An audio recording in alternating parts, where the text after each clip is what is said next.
Assalamualaikum warahmatullahi wabarakatuh.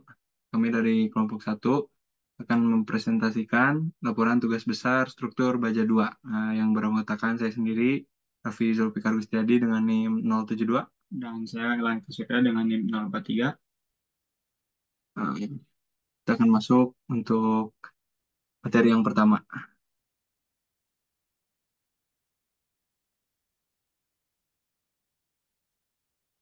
Yang pertama ada rangkuman eksekutif. Material baja memiliki beberapa keunggulan dibandingkan dengan material konstruksi yang lain.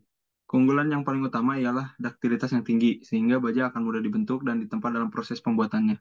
Baja juga tidak mudah retak dalam proses pembebanan, namun baja akan meregang apabila tegangan yang dialami melebihi tegangan leleh. Keunggulan baja ini menjadikan baja menjadi material yang diandalkan dalam pembangunan struktur di daerah rawan gempa. Tujuan perencanaan struktur adalah untuk menghasilkan suatu struktur yang stabil, cukup kuat, mampu layan, awet, dan mampu memenuhi tujuan lainnya seperti ekonomi. Sehingga struktur tersebut tidak mudah geser, maupun mencegah terjadinya keruntuhan struktur yang tidak diharapkan serta pemeliharaan yang tidak berlebihan. Mutu baja yang digunakan pada struktur tersebut ialah BJ37 yang memiliki tegangan putus minimum Fu sama dengan 370 MPa dan tegangan leleh minimum Fy sama dengan 240 MPa dan modulus elastisitasnya 200.000 MPa. Adapun beban yang harus diterima baja yaitu beban mati tambahan, beban hidup, beban hujan, dan beban angin. Hasil dari pembebanan beserta kombinasi pembebanan yang diterima oleh struktur tersebut menghasilkan deformasi gaya dalam, rasio kapasitas, serta reaksi tumpuan.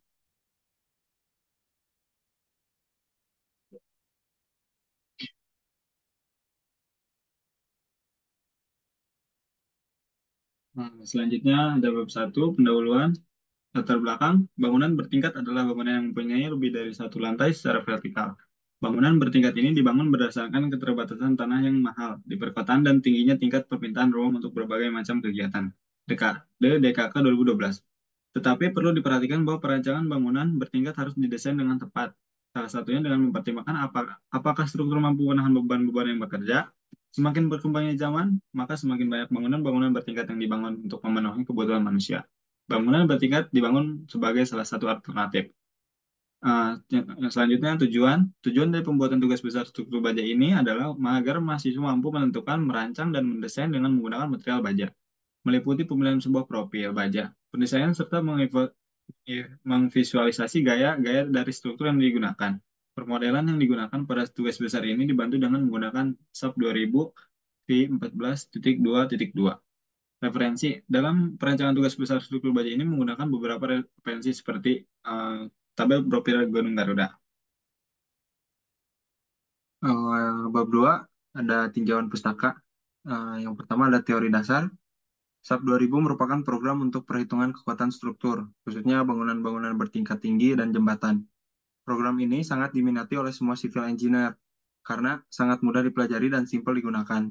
Bayangkan, sebelum adanya program SAP 2000 ini, para civil engineer sering menggunakan rumus analisis struktur yang membutuhkan waktu lama. Setelah adanya program ini, dapat mempercepat hasil dari analisis. Kinerja dari SAP 2000 ini adalah membuat model-model struktur atau portal bangunan. Kemudian diberi beban-beban kerja seperti beban hidup, beban mati, beban gempa, beban angin, dan sebagainya.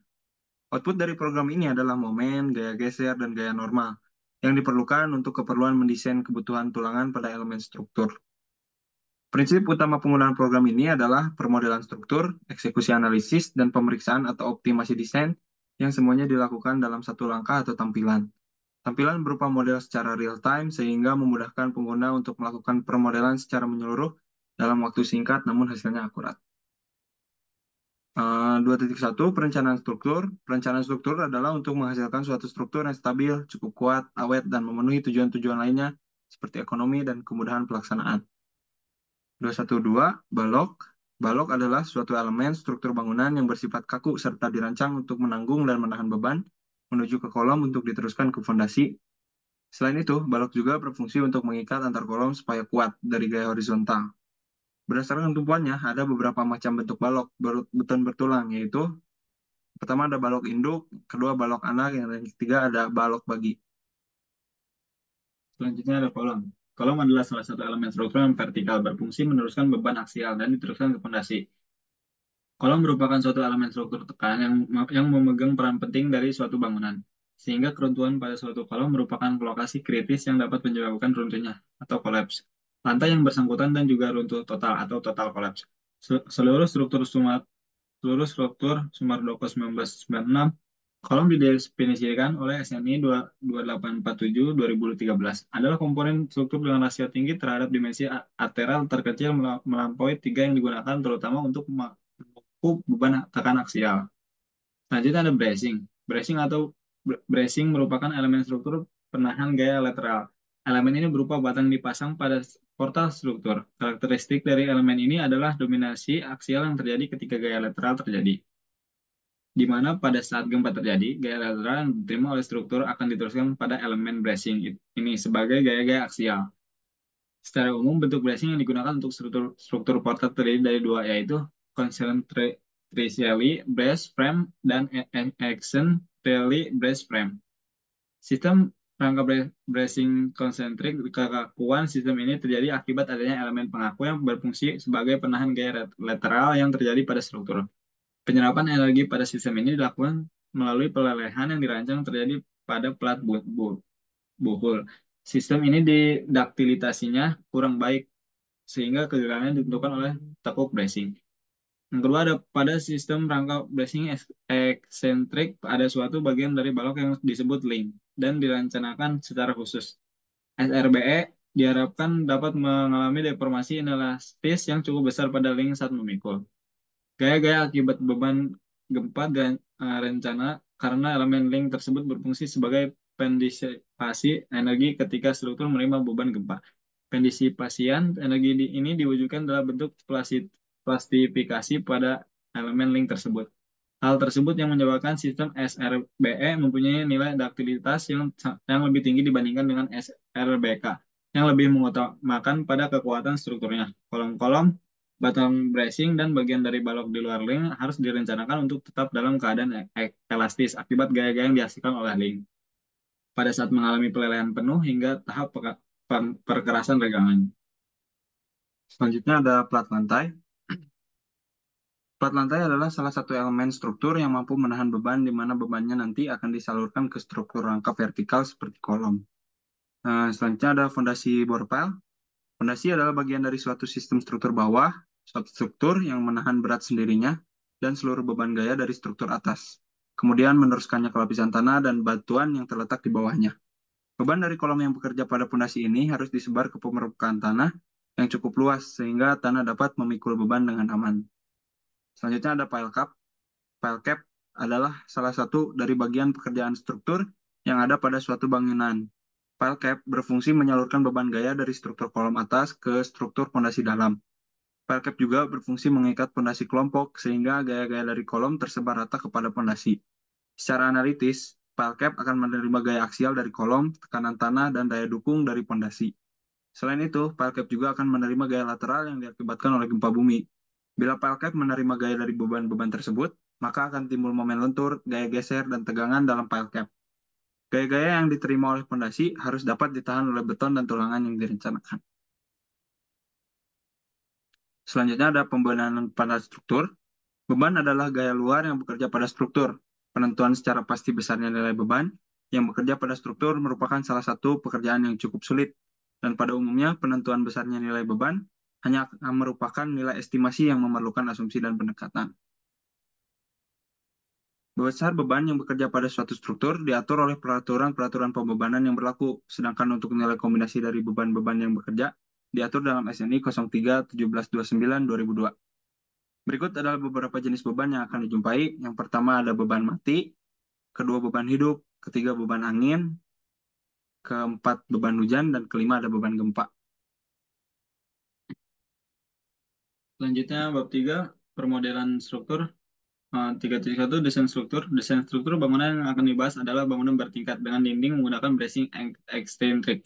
Struktur bangunan direncanakan pada wilayah zona gempa dan difungsikan untuk perkuliahan dan laboratorium. Data-data yang telah terkumpulkan kemudian dimasukkan ke dalam program SAP. Kemudian akan dianalisis lebih lanjut. Berikut adalah layout penampang dari seluruh gedung yang direncanakan.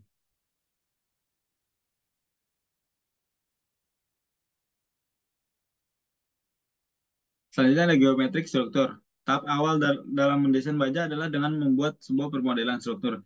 Dalam tugas besar struktur baja 2 ini, struktur yang dimodelkan adalah struktur gedung kuliah 3 lantai dengan struktur baja. Permodelan ini dilakukan dengan menggunakan software SAP 2000 dengan tampilan awal seperti berikut. Nah, ini ada tampilan awal dari SAP 2000. Kemudian permodalan struktur meliputi beberapa langkah berikut. Yang pertama ubah satuan dari mm cm menjadi satuan yang digunakan yaitu kilonewton meter C. Buat model baru dengan memilih menu file, selanjutnya new model hingga muncul gambar seperti di bawah, lalu pilih 3D frames. Ini ada gambarnya. Lalu input data sesuai dengan penampang yang akan dimodelkan. Selanjutnya, setelah data yang sudah dimasukkan sesuai dengan data penampang, lalu klik OK, maka gambar akan sesuai dengan penampang sebagai berikut. Ini ada tampilan penampang. Kemudian, ubah data grid dengan klik pada jendela grid, kemudian klik edit grid data, input data dimensi struktur sesuai dengan layout rencana berikut. Selanjutnya, setelah itu grid akan sesuai dengan model struktur yang direncanakan. 3.3 properti material. Material baja yang digunakan dalam pengerjaan struktur baja 2 ini adalah menggunakan BJ37. Berikut adalah material yang digunakan. Propertinya ada tegangan putus minimum atau FO, tegangan putus minimum FY, peragangan minimum, dan modulus elastisitas. Selanjutnya ada properti penampang. Dalam laporan ini, profil penampang yang diinput adalah jenis penampang wide flank atau IWF dan king cross dan kanal UNP. Tabel penampang baja yang digunakan mengacu pada katalog dari tabel PT Gunung Garuda. Berikut adalah tabel yang digunakan. Ya, setelah mendapatkan profil penampang yang akan digunakan, kemudian modelkan ke dalam software SAP 2000 sebagai berikut. Yang pertama, membuat material properti awal menggunakan mutu BJ37 dan beton K300 dengan cara klik define, kemudian material, dan add new materials. Kemudian input data untuk membuat material pertama. Yang kedua ada input data yang sudah diketahui pada software SAP 2000 dengan klik define, kemudian section properties, frame section, and new properties. Di sini kita akan memasukkan frame yang akan digunakan, maka tampilannya akan sebagai berikut. Yang ketiga ada pilih profil yang akan digunakan. Input data profil sesuai dengan yang berada pada tampilan. Berikut ini adalah contoh inputan data dari profil IWF 400, 200, 11, dan 7. Yang keempat adalah setelah semua profil sudah diinput, maka lanjut untuk mengubah penampang sesuai dengan penampangnya. Caranya dengan klik Assign, Frame, and Frame Section. Lalu pilih profil yang akan digunakan, kemudian klik OK. Kelima, membuat plat lantai pada masing-masing lantai struktur dengan klik Define, Section Properties, Area Section. Kemudian klik Cell, lalu rencana, lalu rename plat 14 menggunakan ketebalan 120 mili, sedangkan duct menggunakan plat dengan tebal 100 mili. Keenam, memberikan slope pada masing-masing tumpuan, berfungsi sebagai penghubung suatu kolom dengan kolom yang lainnya, yaitu dengan klik Define, Section Properties, Add New Properties, lalu klik Concrete. Pilih rektangular, kemudian input data yang diperlukan. Ketujuh, membuat kolom pedestal pada masing-masing kolom baja yang bertujuan untuk sebagai bantalan kolom untuk mempertahankan posisi kolom baja di tempatnya masing-masing agar tidak terjadi penurunan. Caranya yaitu dengan klik Define, Section Properties, Frame Section, Add New Properties, Concrete, and Rectangular. Dan untuk tampilan kolom pedestalnya akan seperti ini. Selanjutnya ada 3.5, pembebanan kombinasi pembebanan. Beban yang bekerja pada struktur rangka gedung kuliah 3 lantai terdiri dari beban tersendiri baja tersebut. Beban hidup pada masing-masing ruangan, beban angin, dan yang terakhir adalah beban gempa. Untuk kombinasi pembebanan mengacu pada beberapa peraturan SNI 03/17/2002 dan SNI 17/29/2015. Beban yang bekerja pada rangka gedung ini secara detail sebagai berikut. Yang pertama ada dead load atau DL, superimson dead load atau SDL, live load, wind load, beban angin, dan earthquake load atau beban gempa. Berikut adalah proses penginputan data beban yang sudah diperkirakan dengan SAP 2000. Yang pertama adalah membuat terlebih dahulu beban-beban yang akan terjadi pada gedung kuliah dengan cara klik define, section properties, kemudian load patterns, kemudian isi masing-masing beban. Yang ketiga ada input beban yang sudah dibuat dengan klik assign, area load, selanjutnya uniform, lalu pilih beban yang akan dimasukkan. Yang keempat, beban gempa menyerang ke titik kritis pada struktur yaitu berada di titik berat dari struktur tersebut, di mana tepat berada di tengah baik ke arah X maupun Y. Oleh karena itu digunakan titik bantu untuk memilih beban gempa yang akan diinput pada SAP. Ini ada tampilan beban mati dan beban hidup. Kemudian ada beban SDL, beban gempa. Sudah. Yang kelima, setelah itu kita akan menginput material dinding dengan cara define, kemudian material, kemudian add new material, lalu input data.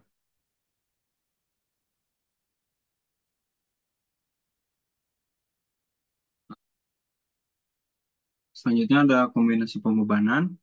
Setelah diketahui beban-beban yang bekerja pada elemen struktur, maka dalam perencanaan harus ditinjau beberapa kombinasi beban yang mungkin terjadi pada saat struktur bekerja. Konfigurasi kombinasi pembebanan berdasarkan SNI 031729-2015 dapat dilihat dengan kombinasi sebagai berikut.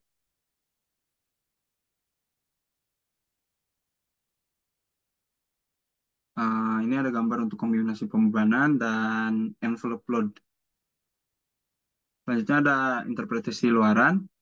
Setelah menginput beban terfaktor yang akan dibebankan pada struktur, didapat hasil analisis data yang muncul pada perangkat lunak SAP 2000 yang digunakan untuk mendapatkan beban yang bekerja di struktur agar mendapatkan profil baja yang pas untuk beban tersebut. Berikut adalah gambar-gambar profil yang digunakan. Nah, ini untuk tampilan struktur tanpa bracing. Nah, ini tampak 3D tanpa bracing. Ini tampak 3D dari struktur bangunan tersebut. Dan ini adalah struktur yang saat mengalami deformasi. Lalu struktur mengalami momen torsi pada kondisi envelope, momen 2.2 pada kondisi envelope, momen 3-3 pada kondisi envelope, dan yang terakhir pada momen pada kolom dengan kondisi envelope. Selanjutnya ini ada gambar dari gaya dalam. Ini ada gaya dalam tampak samping. Selanjutnya kita masuk ke rasio kapasitas. Kekuatan struktur dianalisis menggunakan SAP 2000 dengan hasil berupa petunjuk warna yang menunjukkan kekuatan dari tiap elemen struktur. Secara garis besar, struktur akan hancur apabila elemen berwarna merah. Dalam struktur yang telah dianalisis, struktur ini memenuhi syarat sehingga diprediksi tidak akan mengalami keruntuhan, seperti pada gambar di bawah ini. Terlihat di sini tidak ada gambar merah, jadi tidak akan runtuh. Selanjutnya ada bor file. Kemudian bor file dianalisis menggunakan software SAP 2000 dengan menghasil kebutuhan yang diperoleh sebanyak 1-2 buah bor file per titik pondasi. Di sini ada contoh perhitungan kebutuhan bor file.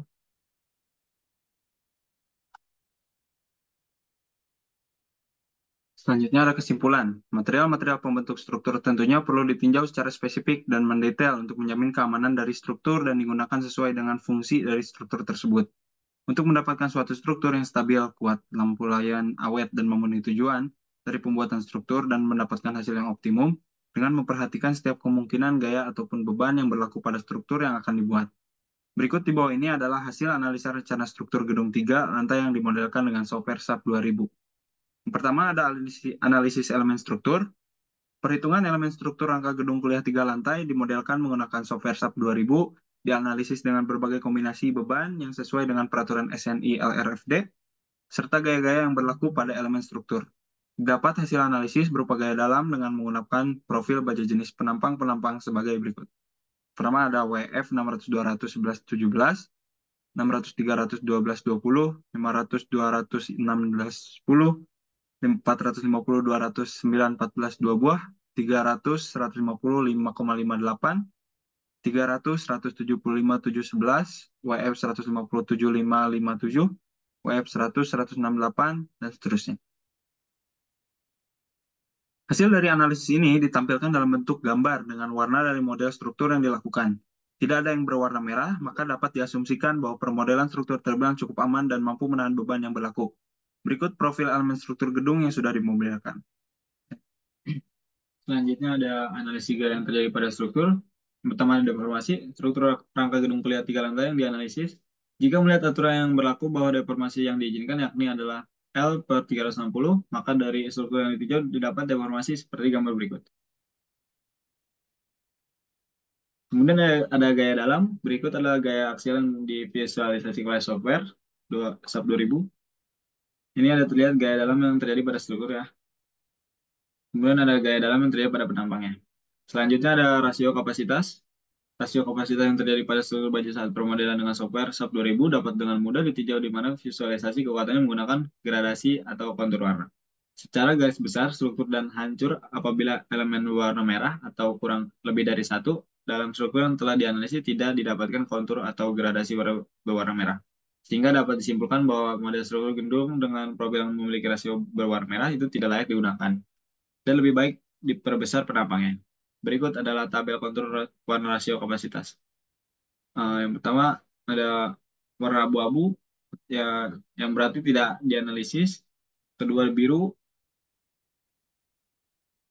yang ketiga ada hijau, kuning, orange, dan merah. Ini ada rasio kapasitas yang terjadi pada struktur ya. Kemudian ada rasio kapasitas di tampak depan dan ini tampak 3D-nya ya. Dan yang terakhir ada rencana kerja dan syarat-syarat. Kerjaan ini meliputi beberapa macam yang digunakan mulai dari tenaga pekerja, peralatan, perlengkapan, serta pemasangan dari semua pekerjaan baja yang bersifat konstruksi. Untuk mengerjakan rangka atap meliputi sebagai berikut. Pengukuran luas bangunan sebelum dilakukan pembuatan, kerjaan pembuatan struktur baja di pabrik, pengiriman baja ke lokasi, keperluan akan tenaga kerja beserta alat dan bahan yang diperlukan, kerjaan pemasangan seluruh rangka, dan pemasangan jorai. Pertama ada syarat-syarat umum, seluruh material kontraktor baja konvensional yang digunakan harus memenuhi persyaratan peraturan SNI 03-1729-2002 tentang tata cara perencanaan struktur baja untuk bangunan gedung dan mutu baja A37 atau dengan peraturan terkait. Selanjutnya ada bahan-bahan. Bahan yang akan digunakan adalah profil baja dengan mutu yang baik. Baja yang dipakai untuk pekerjaan baja harus diperoleh dari produsen rangka baja konvensional yang dikenal dan sesuai peraturan SNI 03-1729-2002, serta tidak ada karatnya dan keadaan tidak cacat atau produk gagal. Potongan-potongan profil yang tepat, bentuk, tebal, ukuran, berat, dan detail-detail konstruksinya harus ditunjukkan. Kemudian, untuk persyaratan material, rangka, baja, di antaranya sebagai berikut. Yang pertama, baja dengan mutu BJ37, kekuatan leleh minimumnya 240 MPa, tegangan maksimumnya 370 MPa, peragangan minimumnya 20%, serta modulus elastisitasnya 200.000 MPa. Kemudian ada persyaratan prakonstruksi. Untuk persyaratan prakonstruksi diantaranya sebagai berikut. Yang pertama, kontraktor wajib memberikan pemaparan produk sebelum dilaksanakan pemasangan rangka atap sesuai dengan RKS atau rencana kerja dan syarat. Yang kedua, produk yang dipaparkan sesuai dengan yang dilampirkan pada dokumen tender. Yang ketiga, kontraktor wajib menyerahkan gambaran kerja yang lengkap berdasarkan detail dan bertanggung jawab terhadap semua ukuran-ukuran yang tercantum dalam gambar kerja. Yang keempat, perubahan bahan atau detail karena alasan apapun harus diajukan ke konsultan pengawas, konsultan perencanaan, dan pihak direksi untuk mendapatkan persetujuan secara tertulis. Mungkin cukup sekian pemaparan laporan tugas besar struktur Buaja 2 kami. Mohon maaf bila ada salah-salah kata dan pengucapan kata. Wabillahi taufiq wal hidayah. Wassalamualaikum warahmatullahi wabarakatuh.